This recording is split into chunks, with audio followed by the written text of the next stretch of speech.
Cuma modal HP tapi bisa kaya dari bisnis online. Kamu pernah dengar orang sukses dari bisnis online tanpa modal? Kamu mungkin berpikir itu hanyalah mitos, hanya legenda mimpi. Tapi faktanya banyak orang yang sudah membuktikan bahwa mereka tidak punya modal, tidak punya stok barang, bahkan tidak punya produk sendiri, tapi kemudian bisa menghasilkan pendapatan ratusan juta per bulan. Bagaimana caranya? Rahasianya ada pada strategi yang akan saya bongkar di video ini. Kalau kamu masih mikir bahwa butuh uang banyak buat mulai bisnis, stop dulu pikiran itu. Dengan strategi digital yang tepat, kamu bisa memulai bisnis tanpa modal, tanpa stok, dan tanpa ribet. Dropshipping, affiliate marketing, digital produk, semua bisa jadi mesin uang kalau tahu cara mainnya. Kamu hanya butuh strategi yang cerdas, mindset yang benar, dan kemudian eksekusi yang tepat. Jangan sampai menyesal karena terlambat memulai. Karena saat kamu masih skeptis, masih ragu, remang-remang, orang lain itu sudah action dan menghasilkan cuan besar. Tonton video ini sampai habis, sampai selesai, karena saya akan membongkar strategi rahasia yang bisa bikin kamu keluar dari jebakan kemiskinan hanya dengan bisnis online tanpa modal. Siap jadi next millionaire? Klik play dan simak baik-baik video ini.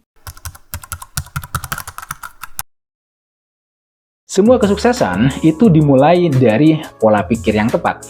Banyak orang bermimpi menjadi kaya, tetapi hanya sedikit yang benar-benar berhasil atau memahami bahwa kekayaan itu bukan hanya soal uang, melainkan tentang pola pikir yang benar, mindset.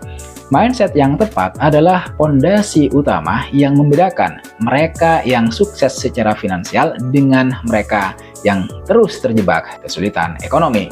Orang kaya itu tidak hanya bekerja untuk uang, mereka membuat uang bekerja untuk mereka. Mereka tidak melihat kekayaan sebagai goal akhir, the last goal, tetapi sebagai alat untuk mencapai kebebasan finansial dan memberi dampak yang lebih besar bagi lingkungan sekitar. Salah satu prinsip utama dalam pola pikir kaya adalah berani mengambil resiko dan belajar dari kegagalan. Banyak orang takut gagal sehingga tidak pernah mencoba. Namun para miliarder itu memahami bahwa kegagalan bukanlah akhir, melainkan bagian dari proses menuju kesuksesan. Jeff Bezos misalnya, dia itu mengalami banyak kegagalan sebelum kemudian Amazon menjadi raksasa e-commerce seperti yang kita tahu sekarang. Sekali lagi, saya harus bilang bahwa mereka yang sukses itu memiliki mentalitas untuk kemudian terus mencoba, belajar, dan beradaptasi dengan segala bentuk perubahan. Kamu harus tahu, orang kaya itu berpikir jangka panjang dan tidak terjebak dalam pola pikir konsumtif. Mereka tidak menghabiskan uang hanya untuk kepuasan-kepuasan instan, tetapi menginvestasikan uang mereka agar bisa berkembang. Alih-alih hanya bekerja untuk mendapatkan gaji bulanan, mereka mencari cara agar uang yang mereka punya, agar gaji yang mereka dapatkan itu bisa menciptakan lebih banyak uang lagi. Seperti misalnya melalui investasi, bisnis, atau aset produktif lainnya. Tidak hanya itu, kunci lainnya untuk keluar dari jebakan kemiskinan adalah keinginan untuk terus belajar dan berkembang. Dunia itu terus berubah dan orang kaya memahami bahwa mereka harus selalu meningkatkan keterampilan dan pengetahuan mereka. Mereka membaca buku, mengikuti seminar, dan dikelilingi oleh orang-orang yang memiliki visi besar. Dengan begitu, mereka selalu memiliki strategi dan wawasan terbaru dalam mengembangkan kekayaan yang mereka punya. Poin pentingnya adalah, yang harus saya katakan, jika kamu pengen kaya, pengen sukses, keluar dari kemiskinan yang selama ini mendera, maka kamu harus memulai dengan lebih dulu mengubah mindset kamu. Kamu harus fokus pada pertumbuhan, pada investasi, dan keberanian untuk mengambil langkah besar. Kekayaan sejati itu bukan hanya tentang memiliki banyak uang, tetapi juga tentang bagaimana mengelola, mengembangkan, dan menggunakan uang yang kamu punya untuk kehidupan yang lebih bermakna. Di tahun 2025 ini, saya harus kasih tahu kalian kalau dunia bisnis itu terus berkembang dengan cepat, terutama karena disokong oleh teknologi, kemudian kecerdasan buatan atau AI, dan perubahan perilaku konsumen. Memilih model bisnis yang tepat itu enggak hanya bergantung pada tren, pada apa yang sedang booming, tetapi juga pada potensi pertumbuhan, keberlanjutan dan skalabilitasnya. Bisnis yang sukses itu bukan sekedar tentang mengikuti hype, mengikuti tren viral dan sejenisnya, melainkan gimana caranya kamu harus memahami kebutuhan pasar dan menyesuaikan strategi dengan perkembangan zaman. Hari ini salah satu model bisnis yang diprediksi bakal terus berkembang adalah bisnis digital berbasis konten dan monetisasi platform online. Dengan dominasi TikTok, YouTube, dan Instagram, banyak individu dan brands yang membangun sumber pendapatan mereka dari iklan, dari sponsorship, dari program afiliasi. Konten kreator itu tidak lagi hanya sekedar influencer, bukan hanya sekedar profesi influencer, tetapi juga pengusaha digital yang menjual produk digital seperti misalnya e-book, kemudian kursus online atau konsultasi eksklusif. Model ini itu sangat menarik karena bisa dimulai tanpa modal besar dan memiliki potensi skala global.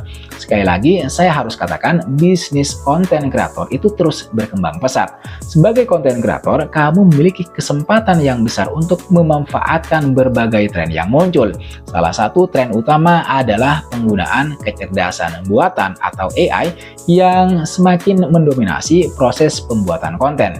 AI itu tidak hanya membantu kamu dalam menghasilkan ide dan skrip video, tetapi juga dalam mengedit video dan menciptakan konten yang lebih personal dan relevan bagi audiens kamu. Hal ini kemudian memungkinkan konten kreator atau siapapun kamu untuk meningkatkan efisiensi dan kualitas produksi kamu, serta menjangkau audiens yang lebih luas dengan pesan yang lebih terarah. Hanya saja sekarang persoalannya adalah bikin konten itu juga nggak sembarangan bikin konten, nggak asal-asalan gitu, nggak asal bikin konten, nggak asal bikin video. Kamu harus tahu dan pilih niche atau topik yang potensial. Itu langkah pertama. Jangan jualan sembarangan, intinya itu. Pilih niche dengan demand tinggi dan persaingan rendah. Karena ini adalah langkah krusial bagi setiap konten kreator yang ingin sukses di dunia maya, di dunia digital. Penting bagi kamu untuk melakukan riset terlebih dahulu, riset yang mendalam guna menemukan area yang belum sepenuhnya dieksplorasi oleh orang lain sebelumnya. Niche atau topik yang memiliki permintaan tinggi itu menunjukkan bahwa ada audiens, ada konsumen yang aktif mencari informasi atau hiburan terkait topik tersebut. Sementara persaingan rendah itu memberikan kesempatan bagi kamu untuk menonjol di antara banyaknya konten kreator yang lain. Misalnya, alih-alih memilih topik yang umum seperti kesehatan, kamu bisa fokus pada sub-niche yang lebih spesifik, seperti nutrisi untuk atlet vegan misalnya, atau strategi kesehatan mental untuk pekerja jarak jauh. Itu lebih spesifik. Dengan cara ini, konten yang dihasilkan itu tidak hanya lebih relevan, tetapi juga lebih mudah untuk menarik perhatian audiens yang tersegmentasi. Selain itu, penting juga untuk kemudian memanfaatkan analisis seperti Google Trends untuk mengidentifikasi tren apa yang sedang naik daun dan mengevaluasi tingkat keterlibatan audiens terhadap konten yang ada itu. Dengan pendekatan yang tepat teman-teman sekalian, maka memilih niche atau topik yang tepat itu dapat membuka peluang besar untuk membangun otoritas, meningkatkan keterlibatan, dan pada akhirnya mencapai kesuksesan dalam dunia konten kreator. Dan kamu bisa mendapatkan cuan yang banyak. Yang berikutnya, manfaatkan AI untuk otomatisasi. AI itu sangat bisa kamu andalkan untuk menganalisis data dalam jumlah yang besar dan melakukan tugas-tugas berulang secara efisien, sehingga kamu bisa menghemat waktu dan sumber daya yang berharga. Misalnya, dalam pemasaran, AI itu bisa digunakan untuk mengotomatiskan kampanye iklan, menargetkan audiens yang tepat berdasarkan perilaku dan preferensi mereka, dan juga mengoptimalkan anggaran iklan secara real-time. AI itu juga bisa meningkatkan pengalaman pelanggan atau user experience melalui chatbot yang memberikan dukungan 24 jam, menjawab pertanyaan umum, dan kemudian juga bisa membantu dalam proses pembelian transaksi, sehingga meningkatkan kepuasan pelanggan atau kepuasan konsumen. Nggak sampai di situ, yang harus kamu kuasai juga adalah strategi pemasaran berbayar dan organik. Dengan pemasaran berbayar seperti iklan di media sosial dan Google Ads, kamu bisa menjangkau audiens yang lebih luas dengan cepat dan efektif. Dengan menggunakan data analitik, kamu bisa menargetkan iklan ke demografi yang lebih spesifik, meningkatkan peluang konversi dan return on investment. Di sisi yang lain, pemasaran organik yang mencakup optimasi mesin pencari atau SEO, konten berkualitas, dan interaksi di media sosial itu juga bisa digunakan untuk membangun hubungan jangka panjang dengan audiens, dengan customer. Konten yang relevan dan bermanfaat itu nggak hanya menarik perhatian publik, perhatian audiens, tetapi juga nanti bisa meningkatkan kredibilitas dan kepercayaan terhadap merek, brand, atau bisnis yang sedang kamu bangun. Kombinasi kedua strategi ini menciptakan pendekatan yang seimbang. Pemasaran berbayar itu memberikan hasil yang instan, sementara pemasaran organik itu membangun fondasi, dasar yang kuat untuk pertumbuhan yang berkelanjutan. Yang berikutnya, kamu harus menggunakan strategi upsell dan subscription model.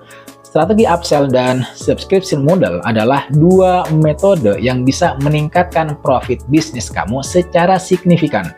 Upsell adalah teknik menawarkan produk atau layanan yang lebih premium kepada pelanggan yang sudah berniat membeli dengan tujuan untuk meningkatkan nilai transaksi mereka. Misalnya, jika seseorang datang untuk membeli ponsel di toko kamu bisa menawarkan versi dengan kapasitas penyimpanan yang lebih besar atau paket aksesoris tambahan. Tujuannya apa nih? Nah, dengan cara ini, pelanggan itu merasa mendapatkan nilai lebih, sementara kamu nanti bisa memperoleh pendapatan lebih tinggi hanya dari satu transaksi saja. Di sisi yang lain, subscription model atau model berlangganan itu menciptakan pendapatan yang berulang dengan menawarkan layanan atau produk secara berkala, seperti bulanan atau tahunan. Contohnya apa? Contohnya misalnya platform streaming seperti Netflix atau layanan cloud seperti Google Drive yang membebankan biaya langganan rutin. Model ini sangat efektif karena dapat memberikan kepastian pendapatan dan loyalitas pelanggan yang lebih tinggi. Yang terakhir, bangun branding yang kuat. Branding itu bukan hanya soal logo atau desain visual, tetapi juga soal value, identitas, dan pengalaman yang diberikan kepada pelanggan. Sebuah merek brand yang kuat itu harus memiliki identitas yang jelas, mulai dari visi, misi, hingga pesan yang ingin disampaikan kepada audiens, kepada publik. Contoh nyata adalah Apple yang dikenal dengan inovasi, desain premium, dan pengalaman pengguna yang eksklusif. Konsistensi dalam komunikasi dan kualitas produk atau layanan itu juga penting banget untuk branding yang kuat. Sebuah brand itu harus memiliki suara yang sama di berbagai platform, baik di media sosial, situs website, hingga interaksi langsung dengan pelanggan, dengan konsumen. Emosi dan storytelling juga memainkan peran besar dalam branding yang sukses, dalam membentuk branding yang kuat.